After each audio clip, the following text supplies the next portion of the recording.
Okay, so you've probably come across some strong opinions online about the daily effects of PMO, pornography, masturbation, orgasm. Right, there's a lot out there. Exactly. And today we're doing a deep dive into just one source, one particular viewpoint that really lays out what it claims are the consequences if this becomes, a daily habit. So the mission is basically to unpack its core arguments, understand what this specific source is saying happens. Precisely, just focusing on what this one perspective presents. Got it.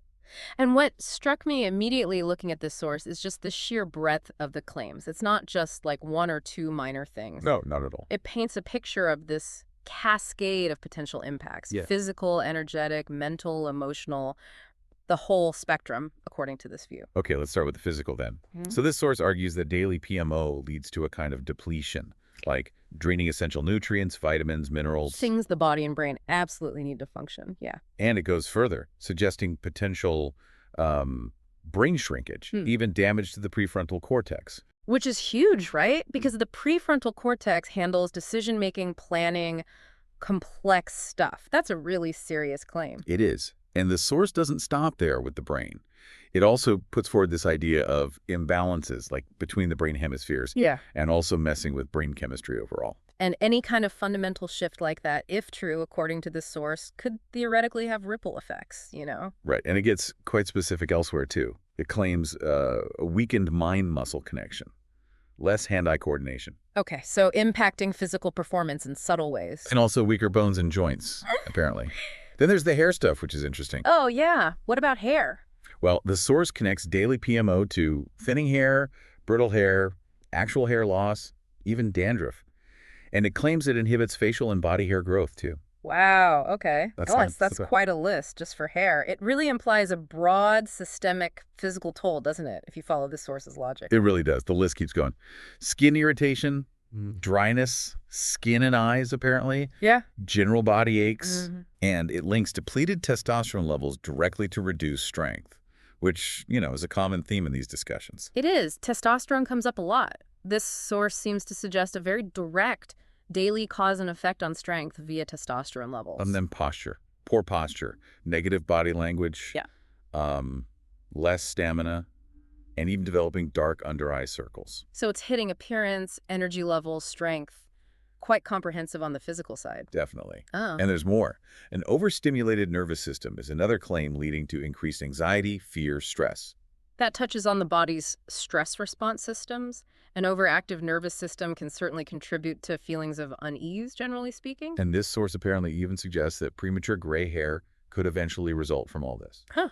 Yep. And, maybe less surprisingly, it brings up erectile dysfunction and something in terms blue balls, described as testicular bruising. Right. Sexual function is often part of these discussions. So that covers a lot of the physical claims. Now, shifting gears a bit. The source talks about energetic and mental impacts. It uses the phrase energetically desensitized. Energetically desensitized.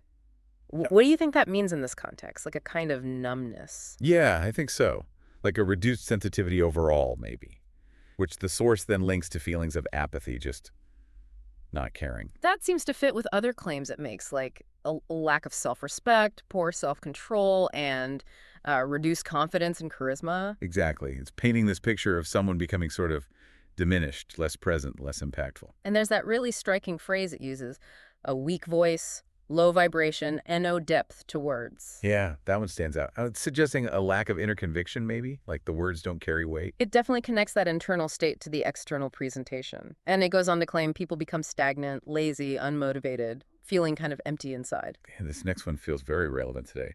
A claim of basically zero attention span. Oh, I bet. Yeah, and it blames this on a false sense of high from that instant gratification dopamine hit, calling it an addiction cycle. Right, the dopamine reward pathway is central there. The source is arguing it's like empty calories for the brain, not real fulfillment. Good analogy. And the negativity keeps building.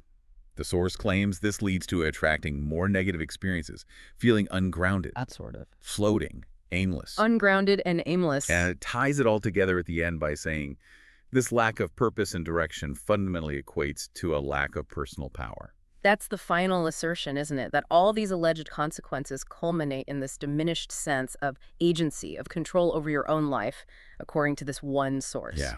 So looking back, this single source presents a really comprehensive and frankly quite stark picture of what it believes are the daily consequences of PMO.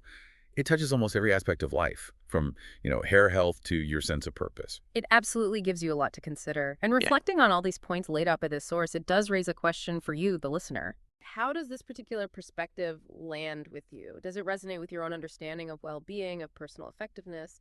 Are there aspects here that maybe spark some curiosity or make you want to reflect more on your own path, your own sense of purpose and direction? It's definitely food for thought.